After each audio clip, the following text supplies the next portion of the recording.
Alhamdulillahi rabbil alamin wassalatu wassalamu ala rasulillahi sallallahu alaihi wasallam. Ndugu zangu watazamaji, salamu alaikum wa rahmatullahi wa barakatuh.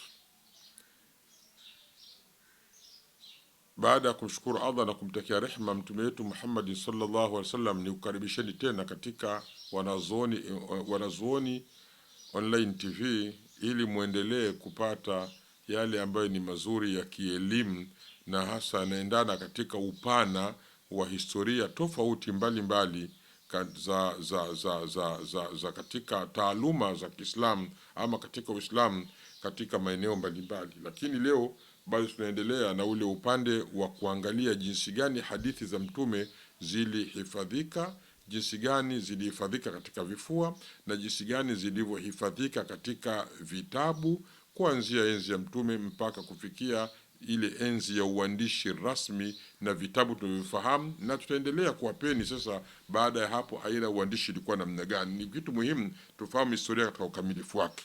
Leo hii katika sehemu ya 9, na baada ya kuishia katika uandishi rasmi ulioandikwa na wale maimamu ambao walioandika vitabu, na tukafahamu majina ya vitabu ambavyo walivyoviandika. Sasa tumesema kwamba leo hii tunaingia katika kuangalia uandishi baada, aina ya uandishi baada ya hivi vitabu ambavyo ni majami au musannafati vinavyokusanya kila kitu ndani ya mli. Uandishi uliokuja baadaye ulikuwa na namna gani? Uandishi uliokuja baadaye ni kwamba ni aina ya uandishi, ni uandishi ulikuwa na vitabu maalum au uandishi maalum. Uandishi huu katika lugha za kitaalamu wanaita ni uandishi wa almasanidu. Almasanidu, unapoambiwa katika lugha kiistilahi mustalah, almasanidu ni vitabu ambavyo vimetungwa katika mtindo wa isnadi, yani wa chain, mlolongo wa wale wapokezi wa hadithi. Maana yake ni nini? Maana yake ni kwamba kwanza, vitabu hivyo hamna fatwa za maswahaba wala hamna fatwa za matabiina wala hakuna tafsiri, ni hadithi tu. Lakini hadithi zenyewe zimetungwaje?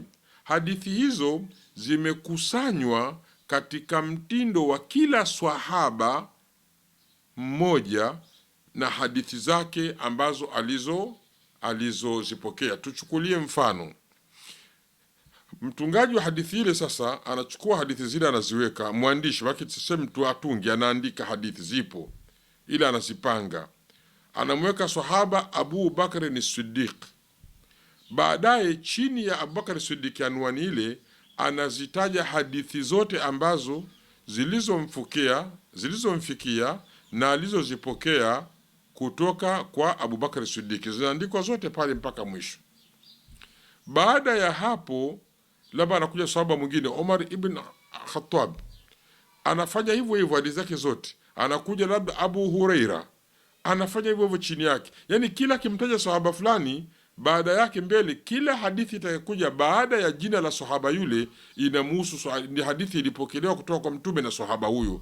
Sasa hii wanasema katika lugha ya kitaalamu ni almusnad au ni vitabu vya au ni uandishi unaitwa wa masanid. Yani kutumia, wanasema wenyewe katika lugha ya kitaalamu kwamba ni jamu kullu hadithin sahabiyin ala hida tahta ismi musnadin kadha, yani ni kukusanya maruyati au hadithi zilizopokea sahaba fulani peke yake chini ya jina la yule ambaye aliyetajwa. Sasa ukiangalia hapa ni maendeleo yanakuja zama, lakini nayo hii masanid au uandishi nao una uzito wake, ni mzuri na una uzito wake. Uzuri wake ni nini? Uzuri wake ni kwamba kama unatafuta hadithi aliyopokea Abubakari, labda umepata mahali hii hadithi alipokea Abubakari, ukienda kwenye kitabu cha musnad, angalia jina la Abubakari, halafu anza kuitafuta, nenda moja mpaka utaipata ile hadithi ile. Huo ndio urahisi wake, ni uzuri wake uko hapo. Lakini shida yake ikoje? Shida yake ipo labda wewe unatafuta hadithi ya zaka au hadithi ya mirathi, labda kaipokea Abubakar Siddiq au sahaba fulani. Sasa sio rahisi kwenda kuipata moja kwa moja, yani inalazimika sasa usome hadithi zote mpaka uje uikute hiyo. Hapo ndio ugumu wake unakuwa namna hiyo. Lakini ndio maendeleo yanavyokuwa, watu wanakwenda kwa maendeleo, afu baadaye kila kitu mnarahisisha mpaka imefika leo tuna kompyuta. Leo tulikuwa tunaandika kwenye miti, tunaandika kwenye nini, lakini tuna kompyuta na kadhalika. Ndio inavyokwenda dunia, kila mnavyokwenda mbele na maendeleo yanapatikana na mambo yanabadilika, na maendeleo yanakuja kurahisisha baadhi ya vitu fulani.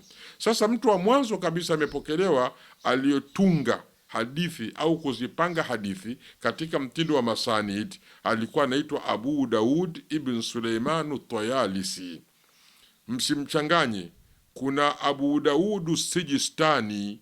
Huyu Abu Daud Sijistani huyu ni katika wale vitabu 6 tutavisema huko mbele, lakini kuna Abu Daud bin Suleiman At-Tayalisi. Huyu ni Abu Daudi mwingine. Huyu alizaliwa mwaka 133 na alifariki mwaka 204. Yani kazaliwa karne ya pili, kafariki karne ya 208, karne ya 3 hiyo. Huyo ndio mwandishi wa kwanza wa vitabu katika mtindo wa masanidi. Baadaye watu waliokuwa katika zama zake yeye wakaona huyu bwana anafanya kazi nzuri, wakamfuata njia yake na wao wakaanza kuandika. Bwana mmoja anaitwa Asad ibn Musa al-Umawi. Huyu naye yeye kafariki mwaka 212 na alifariki baada ya Abu Daudi, naye akaandika kitabu kikubwa kinafahamika, kitabu cha Musnad ya Asad bin Musa. Na mwingine akiitwa Ubaidullah bin Musa al-Absi, naye alifariki mwaka 213, kaandika kitabu cha Musnad. Mwingine akiitwa Musaddad bin Musarhad al-Basri. Huyu Musaddad al-Basri naye kaandika, naye alifariki mwaka 228. Kwa hiyo kuna Musnad Musaddad maana yake. Alafu kuna Nuaim bin Hamad al-Khuzai al-Misri, Misri huyu naye aliandika kitabu, naye kafariki mwaka 228. Hawa wote unavyoona hawa wana vitabu walivyoandika, lakini vitabu vyao vilikuwa katika mtindo wa musnad, ambapo walijaribu kutoa zile kauli za maswahaba katika vitabu vya wale waliowatangulia katika zile musannaf na majami. Wao wakaandika tu hadithi tupo za Mtume, lakini katika mtindo kila hadithi ya sahaba wanaiweka chini ya jina lake sahaba yule, bila kujali ni hadithi yenye maudhui gani. Wao tu la msingi wameandika hadithi ya Mtume sallallahu alaihi wasallam. Hao watu mabingwa na wengineo walifuatilizia athari za hao. Mfano, mnayemfahamu Imamu Ahmad bin Hanbal sahibul madhhab, alizaliwa mwaka 164 kafariki mwaka 241. Imamu Ahmad naye amefanya hivyo, naye ana kitabu na ndio watu wengi wanakijua. Utasikia Musnad Imam Ahmad, Musnad Imam Ahmad bin Hanbal, na ni kikubwa, kina mijarada mingi sana. Kitabu kile nacho ni kitabu kimeandikwa katika mtindo wa musnad. Mwingine anaitwa Ishaq bin Rahawayhi, amezaliwa mwaka 161 akafariki 238. Huyu shekhe wa Imamu Shafi'i, Ishaq bin Rahawayhi. Huyu ni shekhe wa Imamu Shafi'i, naye ana kitabu cha Musnad wa Ishaq. Na mwingine anaitwa Uthman ibn Abi Shayba, hawa katika mashekhe wa Bukhari hao, ambaye kazaliwa mwaka 156 kafa 239, na wengineo. Hao nao waliandika vitabu, lakini hao walikuja baada ya hao waliotangulia, na hao wakajitahidi kuviboresha zaidi, lakini ni katika mtindo huo huo wa sahaba, alafu hadithi inakuja nyuma yake. Sasa wanasema wanawazuoni wa hadithi na wanazuoni kwa ujumla kwamba kitabu cha Imamu Ahmad, Musnad wa Imamu Ahmad, ndiyo katika musnad ambaye ni mkubwa na ni mpana zaidi, na kwa sababu yeye kwanza alikuwa ni tabi'in, yani ni atba tabi'in, mfuasi wa wafuasi wa matabi'in. Alikuwa ni Ahmad ibn Hanbal, musnad wake ni mkubwa.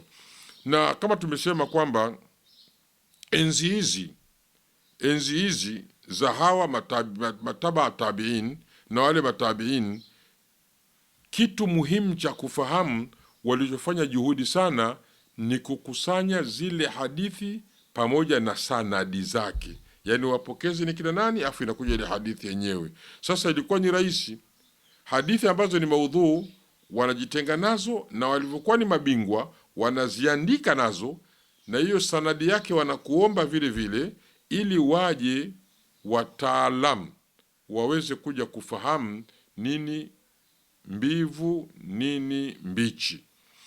Lakini vile vile jambo lingine tena walijitahidi katika zama hizi ni kukusanya hadithi katika riwaya mbalimbali. Tuchukulie mfano, hadithi ni moja tu, lakini hadithi hiyo imepokelewa, mimi ndio chanzo, kwa fulani kwa fulani kwa fulani mpaka kwa Mtume.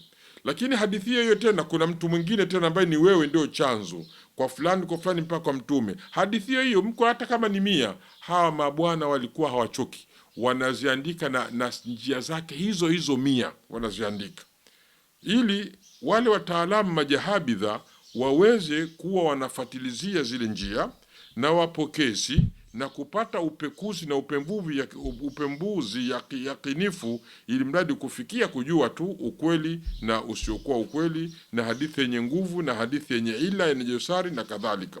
Na jambo hili halikuwa ni jepesi kwa kila mmoja la kufatilizia. Sasa wale wapokezi wa hadithi, hapa ndio kuna elimu ilibainika enzi hizo, inaitwa elimu ya aljarhu wa taadil. Aljarhu ni kutaja madhaifu ya mtu, na ataadil ni kueleza yale mazuri ya mtu. Hii ni fani, na ni fani kubwa sana ambayo inshallah nilitaraji siku moja mimi nianze kuwa naiendelea kuifundisha, na nimeanza kufundisha, lakini nitaka niifundisha au niizungumze ili watu wafahamu faida zake. Sasa fani ni fani muhimu, ilikuwa ni fani kazi yake ni kuangalia tu wale wapokezi hali zao zikoje katika hadithi. Na ukisoma vitabu vyao ndio utaona mambo kama haya, na utaona juhudi za wanazuoni wetu katika kusafisha hadithi kutoka katika hivyo. Baada ya hapa sasa ndio tunakuja katika ile sehemu ya mwisho kabisa, ambayo ni sehemu gani? Ni sehemu ya hao watungaji wa vitabu 6. Vitabu 6 hivi, wao sasa utungaji wao ulikuwa ni utungaji rasmi kabisa mzuri, na ni rahisi kusoma hadithi kwao. Baada ya mustadi ikaja sasa vitabu